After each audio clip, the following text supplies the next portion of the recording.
Hi everyone, চলো আজকে তোমাদের সাথে একটা গুরুত্বপূর্ণ ইনফরমেশন শেয়ার করব। কোন ভারতীয় বিজ্ঞানী জেনেটিক কোড আবিষ্কারের সাথে যুক্ত ছিলেন? অপশনগুলো হলো রবার্ট হুক, হ্যান্স রিস, রবার্ট হোলি, হরগোবিন্দ খোরানা।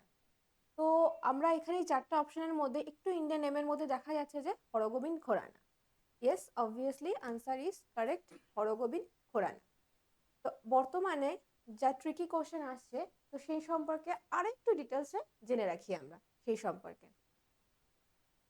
এই হলো ব্যাপার। হরগোবিন্দ খোরানা জেনেটিক কোড কিভাবে আবিষ্কার করেন, কিভাবে কাজ করেছিল সেটা আবিষ্কার করেন, এবং সে ব্যাখ্যা করেছিলেন যে ডিএনএ নিউক্লিওটাইড ক্রম কিভাবে প্রোটিন সংশ্লেষ নিয়ন্ত্রণ করবে, এবং যার জন্য উনি 1968 সালে উনি নোবেল পুরস্কার পান, এবং তার আরও দুজন সহকর্মী ছিলেন নিরেনবার্গ এবং হোলির সাথে এইটি নোবেল পুরস্কার পেয়েছিলেন। আরও একটা ছোট্ট ইনফরমেশন দিই, উনি ভারতবর্ষের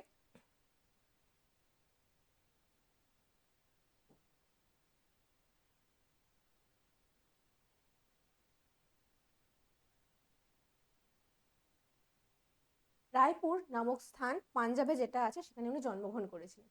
থ্যাংক ইউ। আরও ছোটো ছোটো ইনফরমেশনের জন্য জানার জন্য চ্যানেলটি সাবস্ক্রাইব করে রাখুন। Thank you.